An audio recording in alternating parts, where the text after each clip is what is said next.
always been there. Having family members and a father that has been a church organist and was there pretty much. I was around music the whole time. At a young age, about 8, 9 years old, when everybody else was running around playing baseball and playing Pac-Man, and well, I was doing those things too. But I joined the boys' choir, and the music came through that. And I started singing for school, and it just, different people started picking up that I had an interest for music. And I was happiest when the activities were doing something that involved music or singing. So the teachers would tell my parents that, and so they got me involved with the choir. And through the choir, I would watch my choir director play the piano. And at first, I didn't read music at first. I watched him play the piano accompaniments. And this is 9, 10 years old, and I actually learned by watching the keys, and I started playing these accompaniments on my father's Hammond organs at home. We had 2 Hammond organs. But I got a little tired of playing all the piano accompaniments on the organ, so what was it, my 10th birthday or the Christmas when I was 10 years old, one of those two, my grandmother purchased a piano for me. And they had it in the room, and they had me go down with my eyes blocked and say, guess what? So open your eyes, surprise, and yes, there's a piano. My life was never the same again. So, as far as, it just grew, the musicianship, from one thing into another. Then, of course, I started to read, and through the choir, through school, taking music theory classes, and everything kind of just came very quickly. And I did have my first recital at age 10, when I was actually reading music, when I was just playing by ear the previous year. So it's definitely a God-given gift, and it was dropped into my lap. So throughout the years, I just, I sang in the choruses, the district, region, state, all East, as a singer, as a tenor 1. I took part in the drama club. I was the lead in 3 musicals as a singer and an actor. It's pretty funny with the musicals, because the first year, when I was in 8th grade, I played piano in the pit for Fiddler on the Roof at Nazareth High School, and I noticed at the end of the shows that, gee, the musicians got no recognitions like the actors on the stage got. And I said, you know what? Enough with this. I'm going to go up on the stage for next year's. So lo and behold, I was actually cast as a dancer for the following year in Babes in Arms, and then Rolf in Sound of Music in 10th grade, and 11th grade was The Boyfriend, Tony Brockhurst, and 12th grade was The Pajama Game, where I played Sid Sorokin. So I'd say that for the drama club and chorus, if it wasn't for the drama club and chorus, I probably would have been a high school dropout. Now we're talking about the where it has a play in with mental illness. Well, I was diagnosed at early 20s as major depression and general anxiety disorder. So basically, that's telling me that I'm a human that's impatient and doesn't like bad things when bad things happen, and I'm very happy when good things happen. However, it became named in the DSM-4 as major depressive and general anxiety disorder. I've been treated for it over the years, and the music definitely has been there always for me. It is my best way to escape anything good or bad. When I get in a mood, I'll start writing, or I'll pick up the piano, I'll pick up the guitar or something. I do play other instruments. pretty much every instrument to performance level except bowed strings and woodwinds.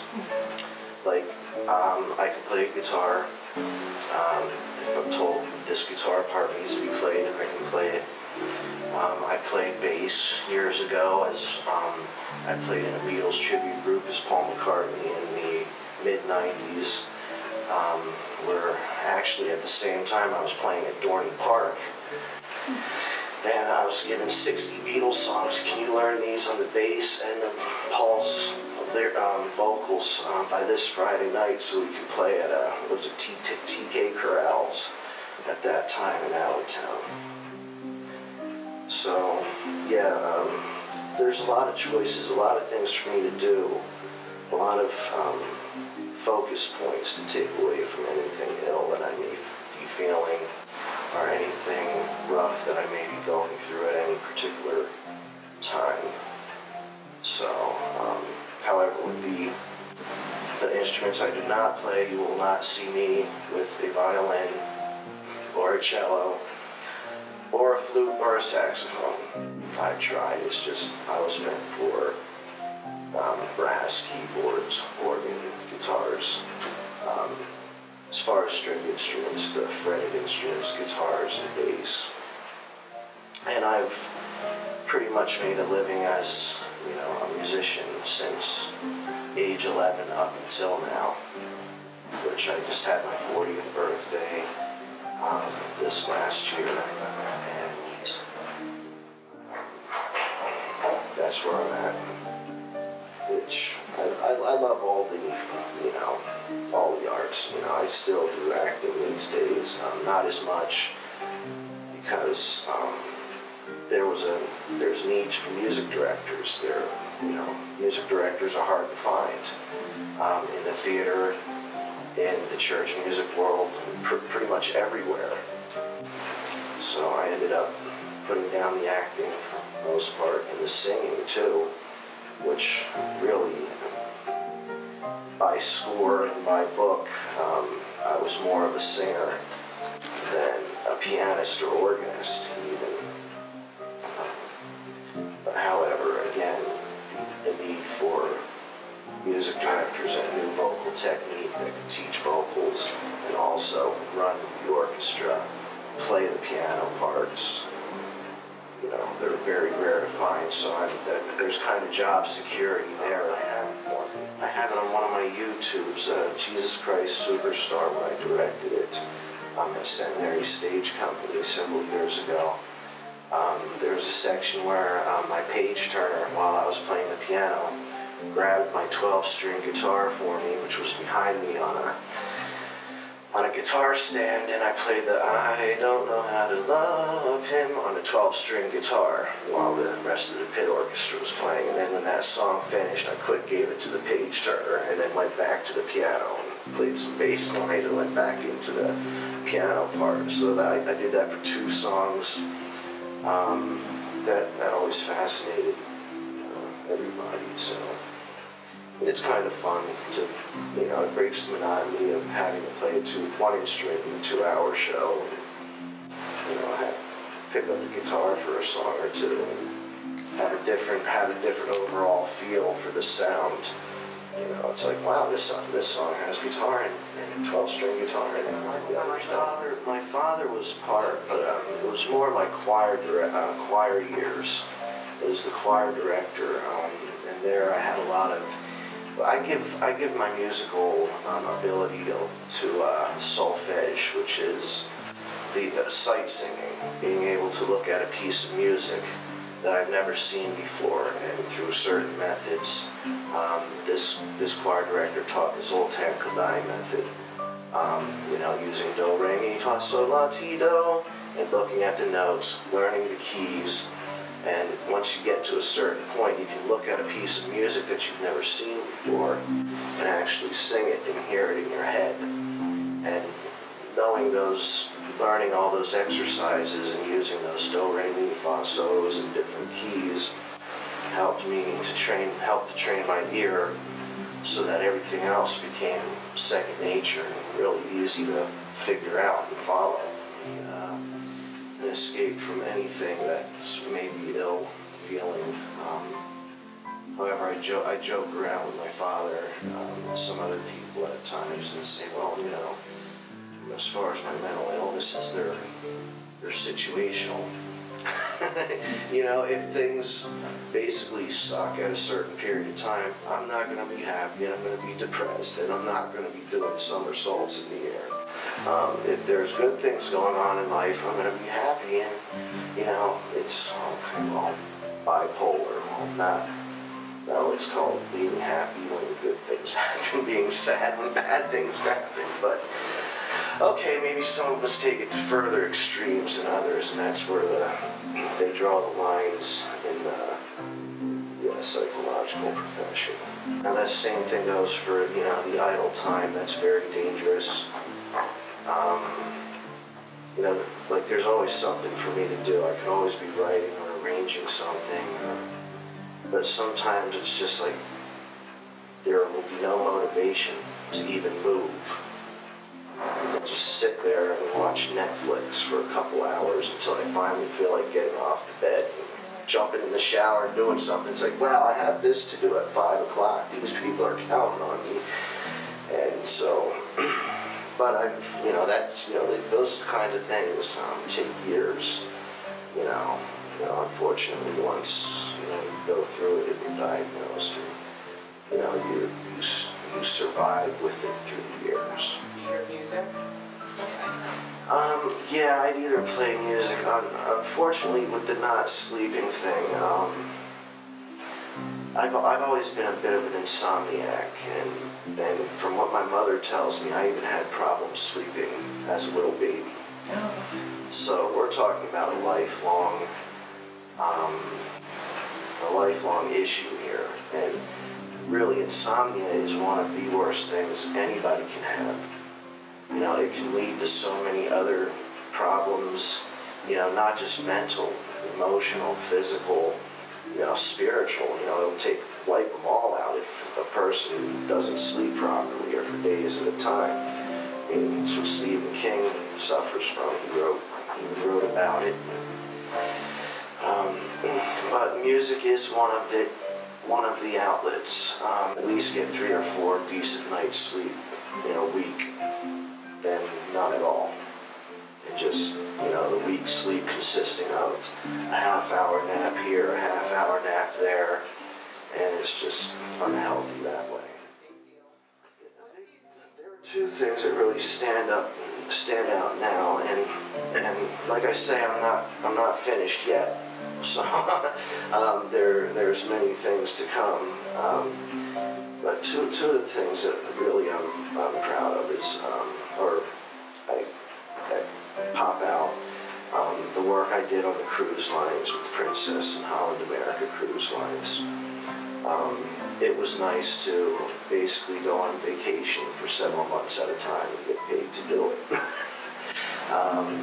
We'd stop at port, and well, of course, we're not going to play music on the ship while everybody's out in Aruba or whatever they're doing, water skiing, snorkeling, or whatever. So that's what I would go and do too. I would just get out. I'd get up in the morning, whether it was Skagway, Alaska, or St. Lucia, or wherever we would be. I would just say, okay, we have 8 hours. Okay, I can start walking for 4. And then walk back the same direction for the last 4 and be ready to play for disembarkation. So that was a highlight, being able to just Travel. the travel and the wandering. I just got off. I didn't know where I was. You know, this is Skagway, Alaska. I'm walking down the train tracks and I'm talking to a friend of mine, Michael Blevins, who's in the theater world, on the cell phone in New York City. And there I am in Skagway, Alaska, walking down the train tracks, and there were these neat fish hatcheries, salmon hatchery things, and those were always fun things to do. And that was a highlight, the traveling and just seeing things that I've only read about in history books in elementary school, you know, like totem poles and stuff like that. Like, well, in Alaska, they have real ones, you know. And the second would be, was my surprise of starting to work in the theater as a music director, which never was really in the plans, because of course I wanted to be the rock star, you know. And however, I got to work with a really neat artistic director, Michael Blevins. He played Mark Anthony in A Chorus Line, the 1985 MGM musical film with that starred Michael Douglas. But Michael Blevins had a decent part in that, and he was in some other movies and Broadway shows as well. So I got to work with him performing over 30 different scores.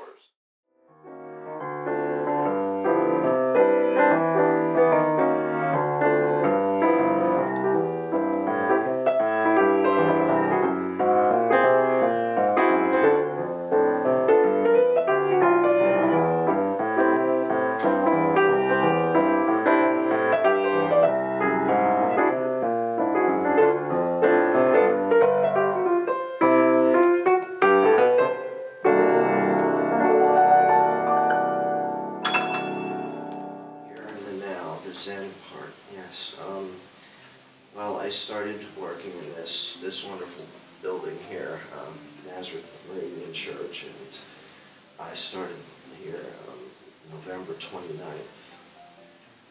Again, it wasn't in the plans. However, someone that I went to high school, a good friend of mine from high school, and we're good friends again. Well, we always were. It's just that you graduate high school and you don't talk to people for 10, 20 years until something happened where it's like, hey, we need an organist at my church. I'm like, well, you know, I'm not really doing much right now. So I decided to go and be interviewed, and I've been here since then. Supposedly, from what I hear, they like what I'm doing, and I like it here. And around the same time I started here, I also got a call from Star of the Day Productions, which is a new theater company based out of Hilliard. And what they have a bunch of different things they do. Cabaret nights. So far I did cabaret nights at the Allentown Brew Works. Last night I was at Nicole's in Quakertown, which is a nice little. They have a restaurant bar, and then they have a separate building that's they have a banquet center, and then they have a theater on the upper floor, which is kind of really nice. And they do, besides the cabaret nights, which are usually by invitation, and they're themed also. Like we had Weird Al Yankovic night the one night.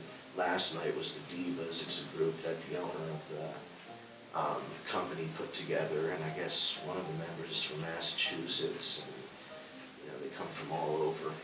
They also do full score musicals also. Stuart Little is in the works right now, and that's going to be at the Nicole's. I'm just learning, I'm just getting my feet wet with that group now too. So, and both jobs right now are flexible enough where I still have enough time to breathe, and I have enough time for private students, and there again, you know, they're by invitation. I just won't take anybody. They have to be really serious and, you know, be somewhat, what's the word I'm looking for? We could wait all day looking for the word, but somewhat known or somewhat into their zone already with it. Back in the early 90s, where I would I worked at music stores like Dave Phillips or Guitar Villa, and I'd take on 80 students in a week just to make fast buck, and half the time it was like, I feel like I'm running a child daycare center. So it's like, now it's like, you know, I take you know, I have a few singers that I work with that are very, very skilled and are actually, you know, trying to get involved with everything, Shakespeare festivals, theater festivals, and, you know, they want it to be their life. You know, they're juniors or seniors in high school, and I have one that's really fantastic, and I'm hoping to get her involved with NATS. That's National Association for the Teachers of Singing, which was also something new that I joined and ended up meeting the people from that. It was about 2-3 weeks ago at Moravian College. I accompanied for 2 of the teachers. However, they knew me as an accompanist that day, but then they looked into the computer and found out that I was also a voice teacher and this, that, and the other thing. So there again, I just got my foot wet there. And then there's some other things coming up with the National Association for the Teachers of Singing that I can get involved with. So I'm fortunate and grateful to say that I'm pretty happy where I'm at right now, because I do foresee more positive things happening coming out of these 3 or 4 different new beginnings, or 3 or 4 new getting my feet wet. Just expanding and getting bigger. I got a call the other day to do the musical Footloose in Clinton, New Jersey, which will be performed May 2nd to 9th. I don't remember the name of the group, but they heard from somebody that heard from somebody about me and said, hey, are you available? I said, well, I don't know, but I'll make myself available. So I'm waiting to hear from the artistic director again, which was supposed to be probably a half hour ago, but I'll touch bases with her. And I just hope to just keep on the path of, where I'm at now, and let things just grow. I'm not too much into the planning of the future anymore. I have to be in the now, because I plan for the future and it doesn't happen in the way that I want it to, and then I set myself up for the depression and other frustration, and then maybe related things that you really plan on in the beginning happen.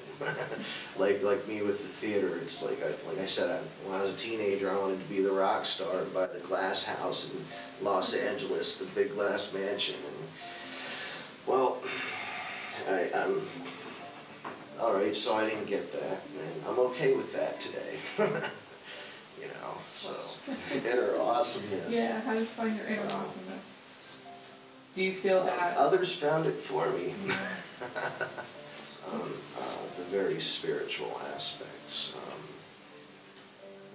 the being in the here and now, and things that I can do from a meditative and prayer standpoint, things that I can do now that will help my life and those lives around me, for a better today and a better tomorrow.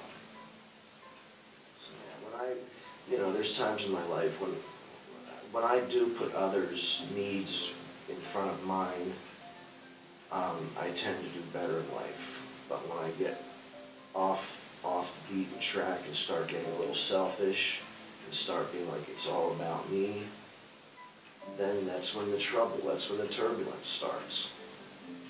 So, that says a lot right there, because I've been on both sides of the coin in my life. When it's all about me, oh, poor me, then things get worse, and they can get worse and worse, and they have. Until I realize it's like, well, wait a minute, let's stop. What really matters, and, what really works? And then I say, well, God gave me a gift, obviously, and it wasn't for me to have my nose up in the air, be cocky, drive around with a Mercedes and say I'm better than everybody else. It's not about that. It's to be put to good use for the mankind. It's not for me, per se. For you to share with others. Exactly. To help them. Yes, and even I've been told at times that it's like when I hear you. An audience member said to me once, when I hear you play and sing, it just makes me forget about all of my troubles, and it just takes me away to that place for a moment of time where there's no problems, everything's just blissful.